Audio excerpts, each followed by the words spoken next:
네, 안녕하세요. 행복한 재테크 진행의 박보경입니다. 100세 시대를 살아가는 여러분의 행복한 노후를 위해서 오늘도 다양한 부동산 얘기로 가득 채웠습니다. 저희와 함께 해주시고요. 평소에 부동산 관련해서 궁금한 내용이 있으셨다면 아래 번호로 전화 주시면 됩니다. 1544-8520 저희 지금 생방송 중에 무료로 활짝 열어놨거든요. 많은 분들의 참여 기다리고 있겠습니다. 자, 행복한 재테크 오늘 순서 시작하겠습니다. 함께 하실 전문가부터 만나보시죠.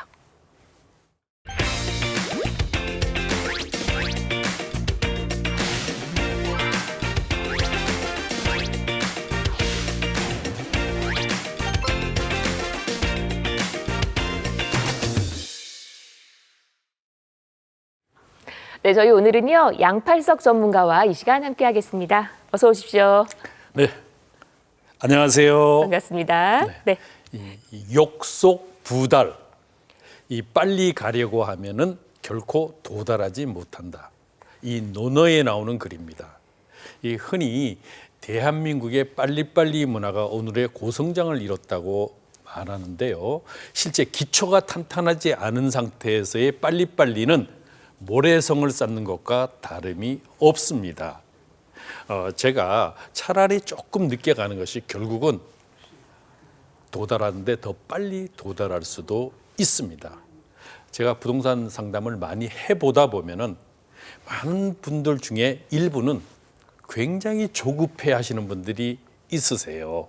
바로 이 조급증이 결국은 미래의 큰 투자 성공을 무너뜨려버리는 결과를 낳게 되거든요. 확신을 가지고 투자를 했으면요, 좀 묵묵히 된장이 아주 오래 진득히 묵어야 제대로 맛이 나듯이 묵묵히 묵혀두는 이러한 투자가 바로 결국은 커다란 수익으로 돌아옵니다. 이 행복한 재테크가 바로 묵묵한 된장의 맛을 내게 해주는 큰 투자 수익처를 발굴해주는 프로그램입니다. 방송을 시청하시면서도요, 늘 이 세미나나 상담, 이 무료잖아요. 그러니까 주저하지 마시고 전화하셔요. 해서 상담도 받으시고 또 세미나를 통해서 이제 모르는 것들을 알아가고 아는 속에서 확신을 가지고 투자를 하셔야 성공 투자로 이어집니다. 오늘도 화이팅입니다. 네. 오늘도 여러분 좀 여유 있고 정확한 분석을 하실 수 있도록 저희가 도움을 드리도록 하겠습니다. 함께해 주시고요. 시장의 흐름 먼저 한번 분석을 해보도록 할게요. 오늘 기다리고 있는 첫 번째 이슈 보겠습니다. 내년에 정부 예산안이 검토 중입니다. 주거 지원 관련 항목을 봤더니 임대주택 예산을 늘고요.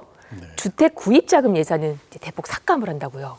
예, 이제 예산안을 보게 되면은 네. 이제 큰 흐름을 이제 내년의 예산의 성격과 흐름을 알 수가 있는데 이제 자료를 보면서 좀 설명을 드리도록 하겠습니다. 네.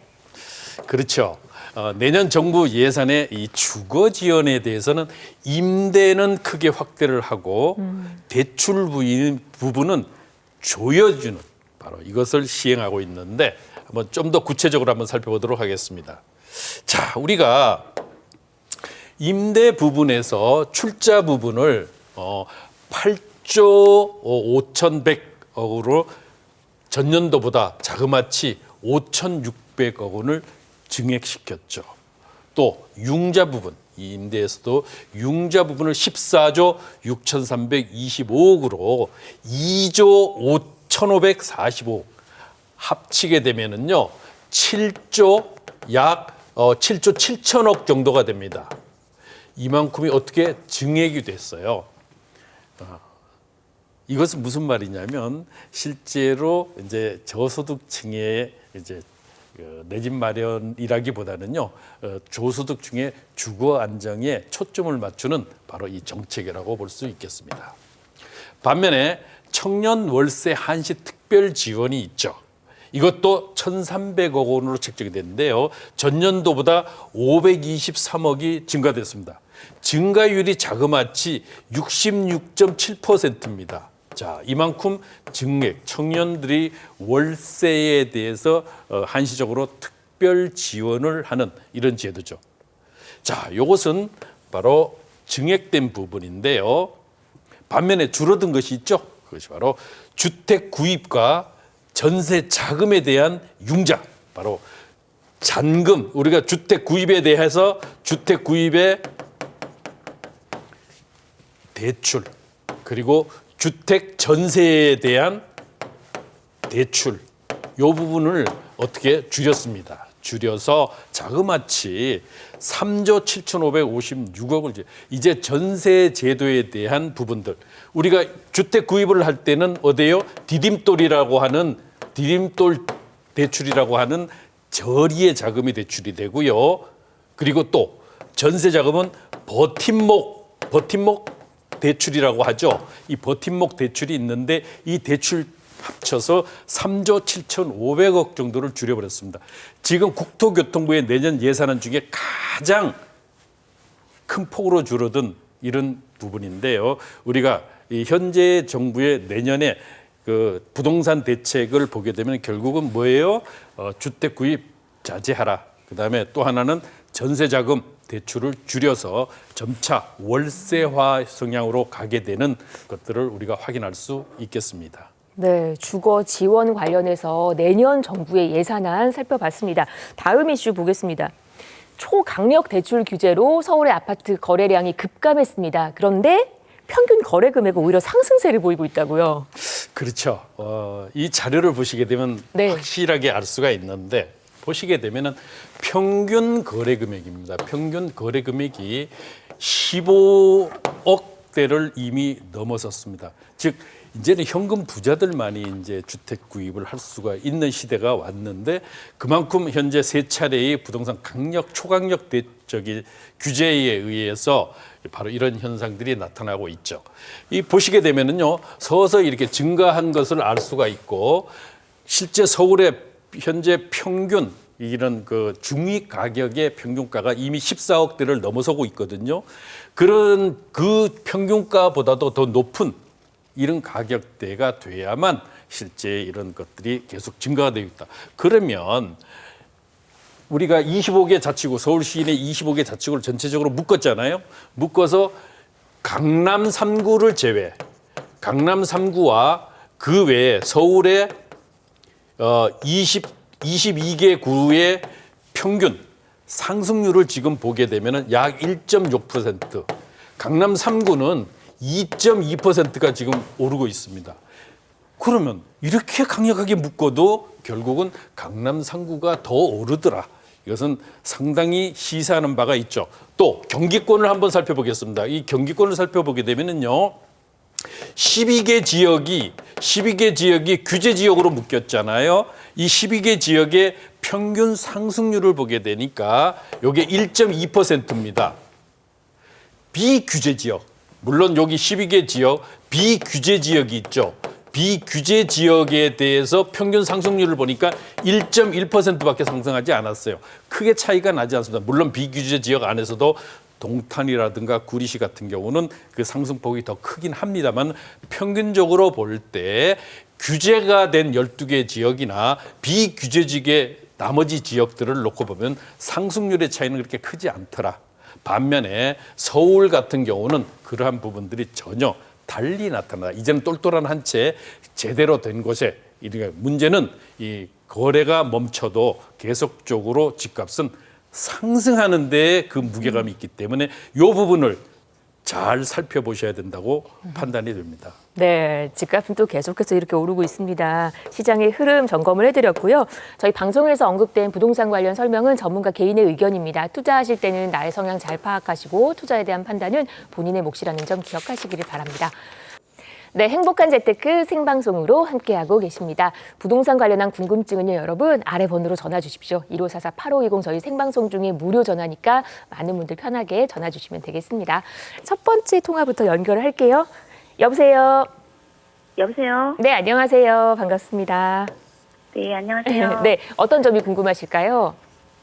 저희가 부평 그랑힐스 아파트 25평과 33평을 상속받았거든요. 네. 근데 앞으로 요 아파트 전망이 궁금하고 네. 25평은 그 조합원 입주권을 상속받은 거라서 3년 동안 매도를 못하는 상태예요. 네. 근데 이전 고실이 25년 5월 30일이었어서 27년 5월 30일까지 이제 매도를 못하는 상황이고 33평은 이제 지금 팔려고 하니까 그 양도소득세가 한 1억 5천 정도가 나온대요. 네. 그래서 이거를 33평을 양도소득세를 1억 5천 정도를 내고도 매도를 하는 게 나은지 그거에 대해서 궁금하고 네. 혹시 이거를 매도를 한다면은 혹시 대표님 추천 지역은 어딘지가 궁금해요. 네. 부평의 아파트, 이제 같은 아파트인데 평형대만 다른 거 두 개를 갖고 계시는 거네요. 네. 네. 알겠습니다. 부평 그랑힐스 말씀하셨고 20평대, 30평대 얘기 한번 들어볼게요. 양파숙 전문가님 바로 바꿔드릴게요. 네. 네, 안녕하세요. 예, 이렇게 상담 전화 주셔야 되는 거예요. 그래야 궁금증이 해결되고 또 해결 방안이 찾아지는 거거든요. 전화 잘 주셨는데, 자, 그러면 이 편한 세상 부평 그랑힐스 단지 규모가 꽤 큽니다. 5천 세대 정도 되는 단지 규모가 큰데, 자, 그러면 중요한 게 그게 아니에요. 자, 현재까지는 그대로 있는데 앞으로가 어떻게 되느냐가 중요하잖아요. 네네. 그러면 요 목적이 어떤 목적으로 보유하고 계시는 거예요? 여기 지금 거주하시는 건 아니잖아요. 네. 거주하는 건 아니에요. 예.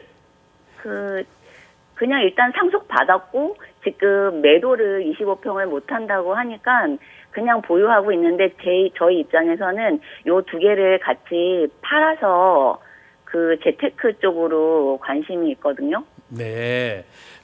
여기를 재테크에 관심이 있다고 하면 좀 달라진 부분이에요. 저는 이제 일반적으로 보면은 투자의 목적이 두 가지인 경우가 있어요. 하나는 투자용 목적이 있고 두 번째는 월 안정적인 수익을 목표로 하는 투자가 있어요. 네. 이렇기 때문에 거기에 따라서 투자의 포인트가 달라지기 때문에 말씀을 드리는데 당연히 여기는 양도소득세가 일부 부담이 될지라도 저는 개인적으로 네네. 여기는 매도를 하시는 게 어떨까 싶습니다. 그 이유를 설명을 드릴게요.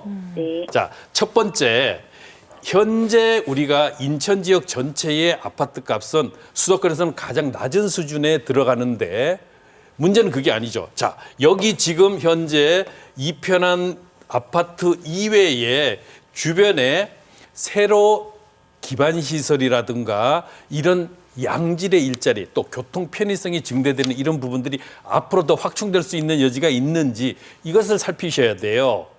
네. 그러면 집값이 지금보다 어떻게 위로 상승하기 위한 조건은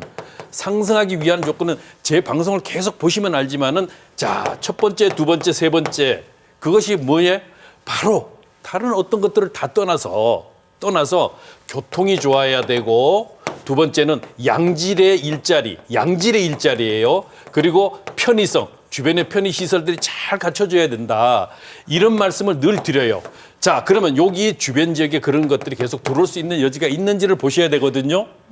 여기는 아주 좋은데 이 안에는 주변 지역을 살펴보시게 되면은 물론 7호선 연장이 지금 현재 청라 신도시까지 이루어져요. 계속.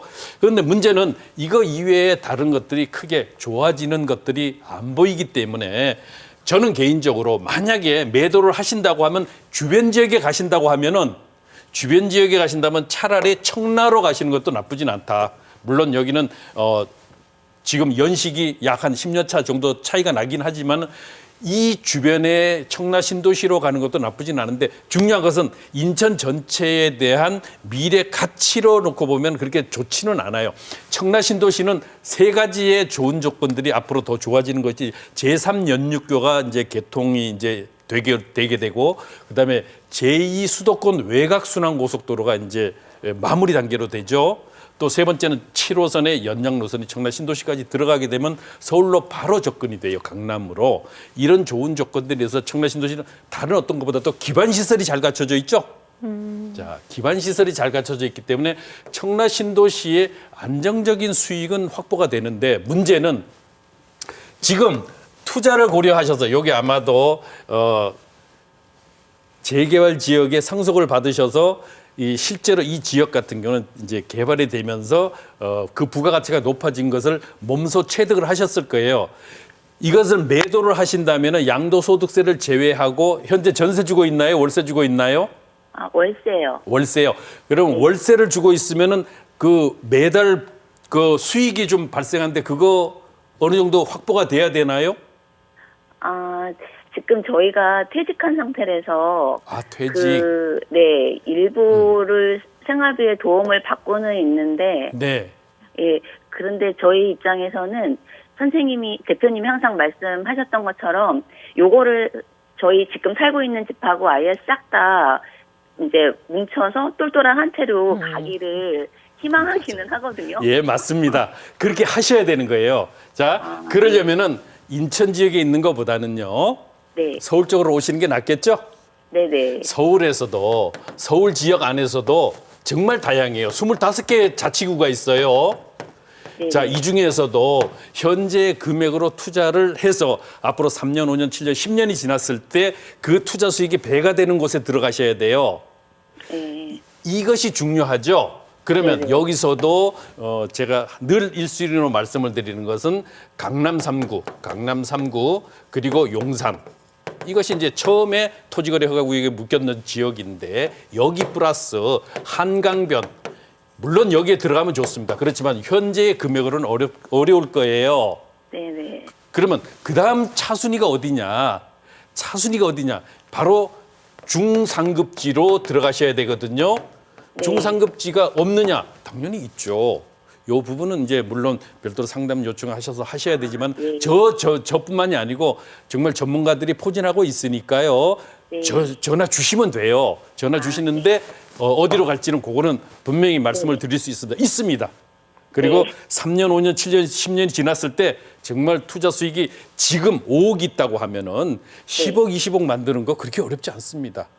그런 지역들이 있으니까요. 네네. 대신 판단은 본인이 하시는 거예요.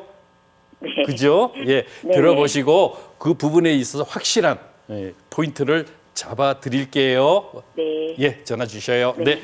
네, 저희가 감사합니다. 생방송 중에 상담은 여기까지 도와드릴게요. 일단은 부평의 그 두 채는 매도하는 게 좋겠다라는 얘기 들려드렸습니다. 참고해 보십시오.